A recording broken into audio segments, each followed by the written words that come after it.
Hey everybody, before we get into the video exploring some historical, spiritual, sociological aspects of Turkey and the history of Turkey, I just want to acknowledge the fact that a very devastating earthquake has hit Syria and Turkey. We made this video last summer of 2022, before this disaster occurred, but I'm putting some links to authenticated donation sites, namely zahratrust.org.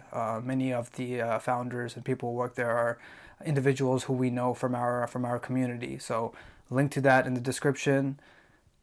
Peace be upon all the people in Syria and Turkey. And with that, let's delve into the video.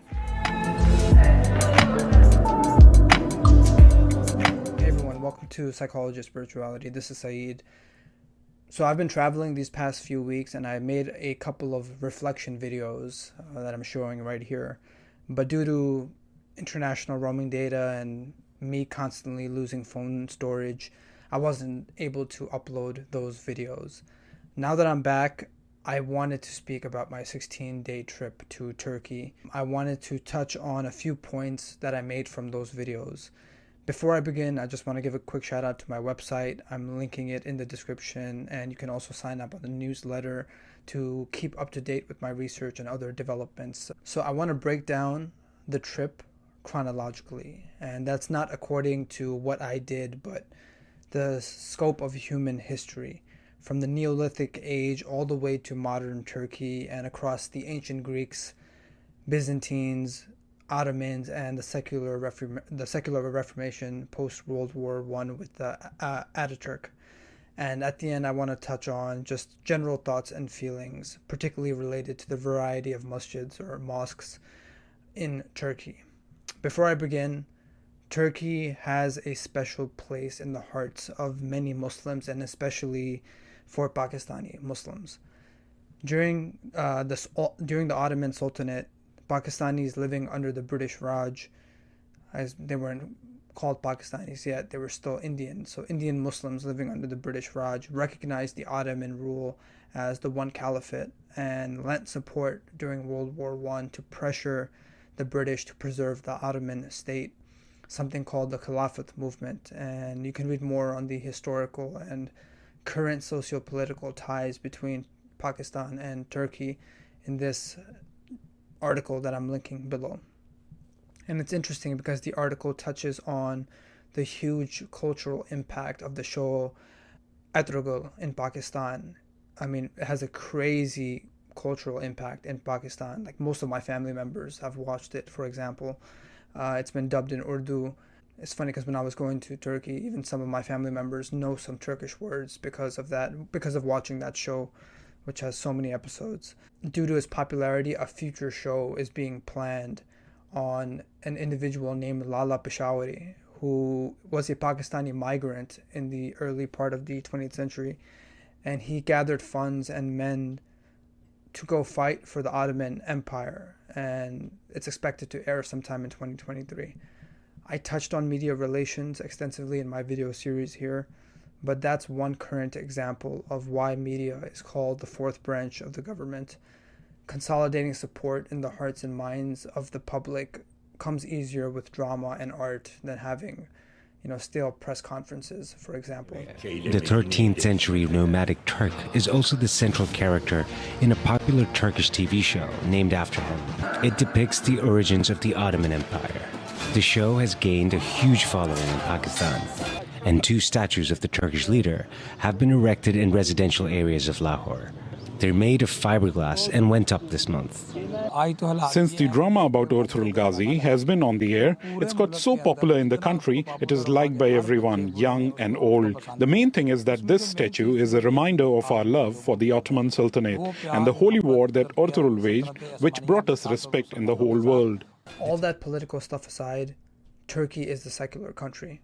There's no formal tie between the religious clergy and the government as there is in a country such as Iran, Saudi Arabia, or even in Pakistan, which is another conversation to have, as the founding by Muhammad Ali Jinnah wanted a not necessarily secular, but definitely a separation of religion and state. आजाद रहें आप लोग इस मुल्क पाकिस्तान में अपनी अपनी इबादतगाहों, मस्जिदों या मंदिरों में जाने के लिए. But Turkey still has an Islamic pulse. You hear the call to prayer 5 times a day. There are many masjids easily accessible you can walk to, and the food is halal, which is very important for us as Muslims. Because, if I had gone to Spain, for example, I can't eat all the food, but going to Turkey, we can eat anything. The amount of Burger King I had, for example. Plus, it's a developed nation with a well-maintained infrastructure, such as clean roads, and a healthy, vibrant tourist industry. We'll break these videos down into 2 or 3 parts, one going more into the historical sites that we visited, and one going more into modern stuff. With all of that, let's get started with the Neolithic age. It was first discovered by Professor Dr. İsmail Kılıçkökten in 1946 and presented to the world of science. The cave was occupied continuously from the lower Paleolithic period, around 500,000 BP, to the early Byzantine period, 6th century AD. So my wife and I visited Antalya as our last city before heading back to Istanbul. Antalya is a beautiful coastal city, great if you love beaches and outdoors, with lots of history around the city, including numerous UNESCO World Heritage Sites, including the Carian Cave. So the Carian Cave is a 500,000-year-old place which humans inhabited for hundreds and thousands of years. Skeletal remains from Neanderthals were found in this location, along with old inscriptions on the walls, such as drawings of human faces, and other findings such as tools and animal remains, suggesting its usage as a religious center during the Hellenistic and Roman periods. It also sheds light on the migration of the first people group from Africa to Anatolia, a name for the pre-Turkic region right here. It felt really ethereal being in there, as you can see from a fire pit that must have been used thousands of times by thousands of humans across our history. My wife asked, what did they even do in there, meaning inside of the cave, and I said survival. But it's more than that, looking back at my answer. Even the Neolithic mind needs a rationale to persist across such dire conditions, which is why the inscriptions are so important. The rituals and worship towards a transcendent provided our ancestors with more than just something else to do, but were the anchors and the psychological pathways needed for our species to continue on. Viktor Frankl touched on that in his book Man's Search for Meaning, in that survival of the fittest is incomplete if we only account for physical properties. There is a spiritual emergence needed for any person, be it Neolithic or modern, to create even a cave of seemingly nothingness to a place of God. On the same day, my wife and I visited the ancient city of Persia, which has excavations from the Hittite period. There are links that I'm putting below to learn more about the historical resources on Anatolian civilizations and the development of Indo-European culture and languages. Perge was later occupied after the Hittite period by the Greeks and used as a colony by the Persians, Athenians, and even Alexander the Great, who occupied Perge with his army in 334 BC. You can also see remnants of a great basilica constructed by Constantine as the city became a hub for the Christian faith later on. What I found most impressive were the stadiums and coliseums. Just standing and walking up and down the steps, you can really feel the history under your feet. My mind automatically thinks in movies, so I was having glimpses of Alexander the Great, especially as you walk around the baths and the Caladiums, which is kind of like an ancient Turkish bath. There are a number of other sites we didn't get a chance to visit, such as Termessos, Aspendos, and the twin cities of Olympus and Sirali. And this isn't even accounting for all the other major historical cities in Turkey, such as Troy, known for the famous Trojan War, and Ephesus, known for housing one of the seven wonders of the ancient world, the Temple of Artemis.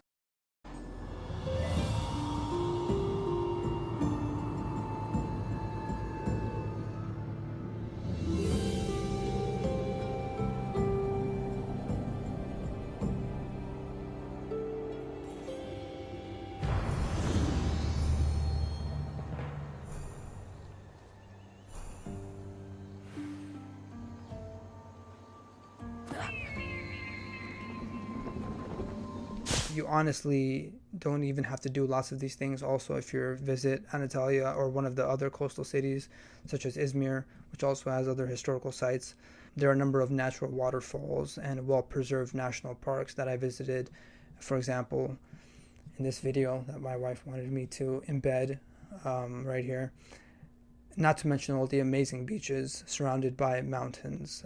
But if you are a fan of history and just appreciate the contribution by these civilizations and our ancestors, definitely check out some of these places. Another city, perhaps the most famous tourist destination besides Istanbul, we visited was Göreme, or Cappadocia, known for its hot air balloon rides. Also shout out to the film Winter Sleep, which won the Palme d'Or at the Cannes Film Festival a few years ago, which takes place there. It actually takes place, it's about a family that owns a hotel, and if you visit Cappadocia, there's just numerous, because of the tourist industry, there's so many hotels built within the caves. Doing the hot air balloon rides was such a special and amazing moment. Here are a few videos that we captured here.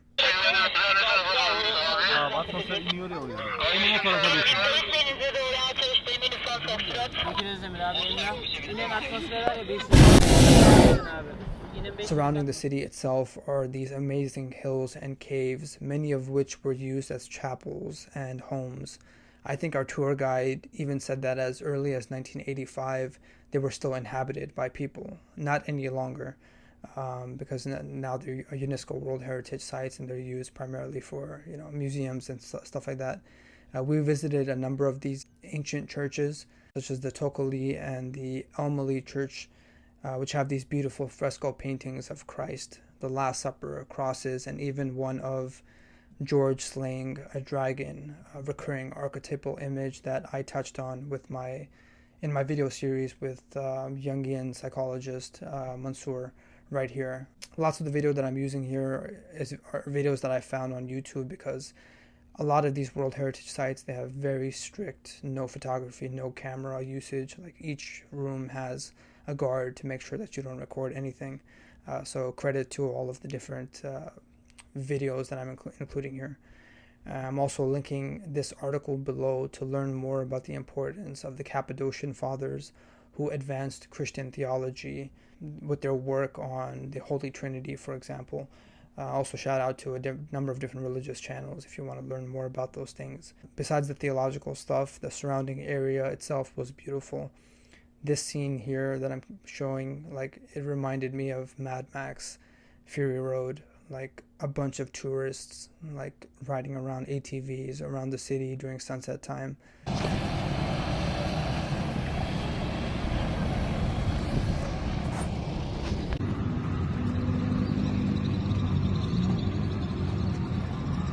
I also want to show this video on the call to prayer, the Adhan, which I captured during Maghrib time, during sunset time.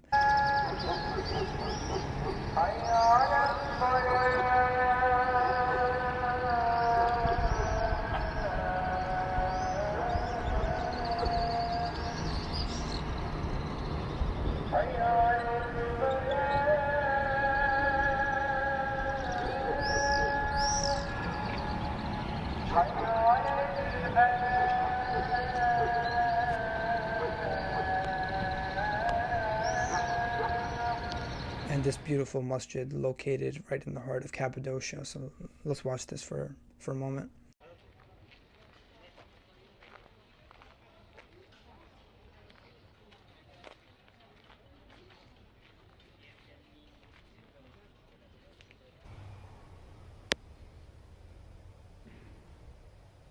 And probably my favorite part of the entire trip, besides spending time with my wife, was how accessible these spiritual spaces are. Like, it consciously reminds you of prayer and remembering God. Plus, it's a great respite. You have all of this crazy tourist activity happening, bars, live music, all this nightlife, and then you just enter these doors, like this masjid was right in the heart of Cappadocia, and you just feel serenity, you feel a balance of the force. It reminds me of a quote from the Quran in which it says, "Only in the remembrance of God does one find peace, does one find tranquility."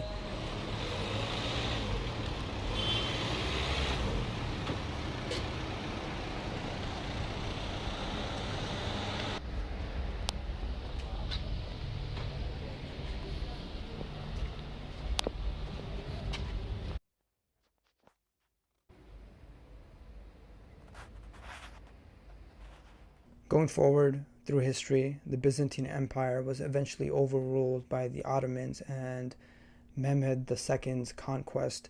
Shout out to the Netflix show Ottoman Rise of Empires, which does a great job highlighting the conquest by Mehmed II in a very action-packed, dramatic style. There are a number of other awesome places, including the Topkapı and the Dolmabahce Palace, where you can learn more about the Ottomans and Ottoman history. Just a few things that stood out for me and how I went about trying to learn about Ottoman history, which happens spontaneously. Like when you walk around Istanbul, there are so many beautiful masjids, and sometimes you'll just sit on a bench and you'll be like sitting across from a masjid, and you could just look at your Google Maps and you can start Wikipediaing what the history is. Like this one right here, we went on a Bosphorus tour.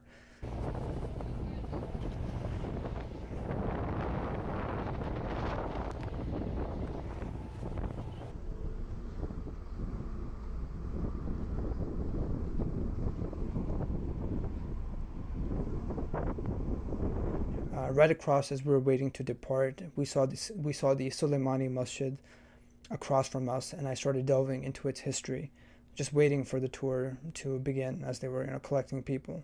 And here's a piece from a documentary that I found later on when we went back to the hotel, narrated by Sir Ian McKellen. Suleiman surprised his subjects by marrying his consort, an unusual act for an Ottoman sultan. Suleiman was away from the court for over a dozen military campaigns during his 46-year reign. In 1550, Suleiman directed Sinan to gather building materials from all parts of the realm to construct the Suleimaniye complex.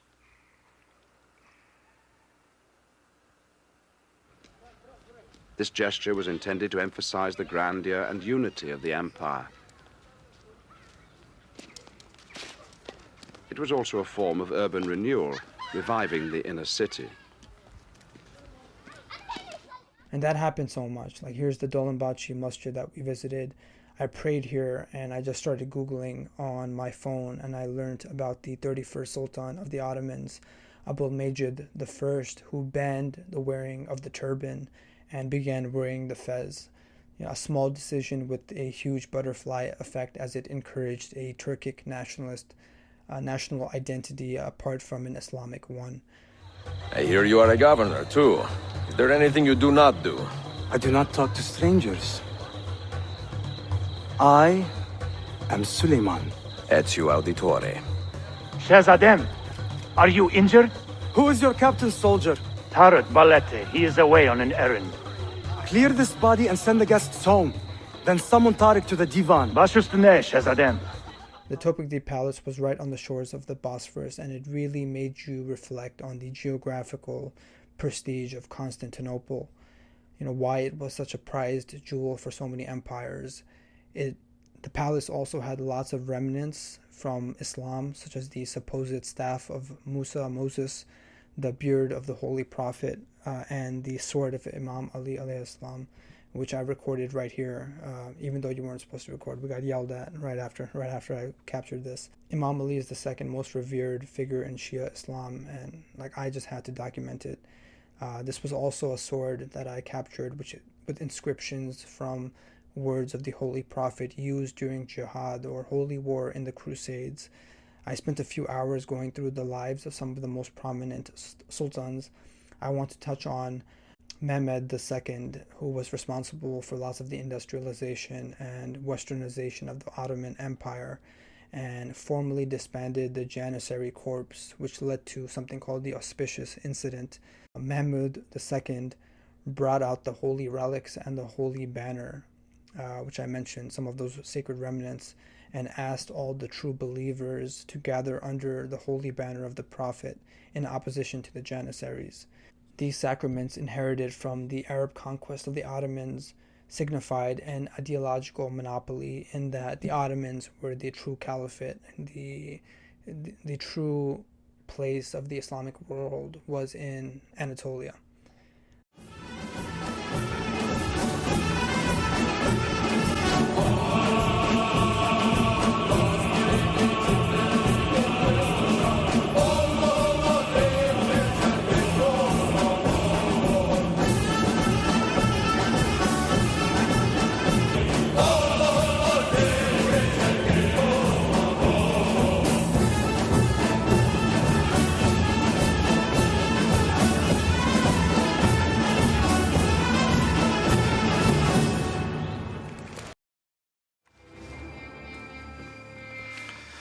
Hünkârım, Safevi Devleti hükümdarı Rodos zaferinizi kutluyor.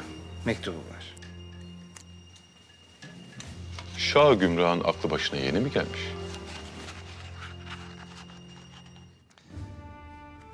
O Allah'tır yardımcı olan hakka, hükümranlığa, adalete, hilafete, haşmete, kuvvete, zafere, büyüklüğe, yüceleştirmeye kadir olan hakanların içinde Allah Sultan Süleyman'ın hükmünü uzatsın. Din düşmanlarının kökünü kazısın, kurutsun. Küfrün ve kafirin yüceliklerini yıksın. Cennetlerin en güzel... So Mehmed II later engaged in the Ottoman Wahhabi Wars. I touch on this here because the history is a vital part of my upbringing as a Shia Muslim, and also just our current geopolitical events, because the union of Muhammad ibn Wahhab and Muhammad ibn Saud during this period created the first Saudi state, and one of their first acts were to destroy the holy shrines in Karbala and massacre around 5,000 Shias in Karbala. I wrote about its sacred place in the hearts of Muslims in my journal article right here, which is available on my website. Doors in each section of the shrine have been blasted off their hinges to get at those sheltering behind them. The most exquisite works of enamel and tiles are riddled with bullet holes.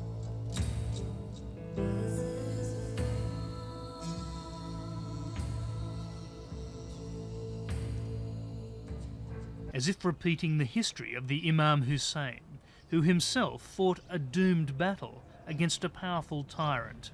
It cost him his life, and he wanted to demonstrate that one must give his blood in order to stand against tyrants. And since that time, that shrine has become a symbol of all movements that resisted tyrants in that region.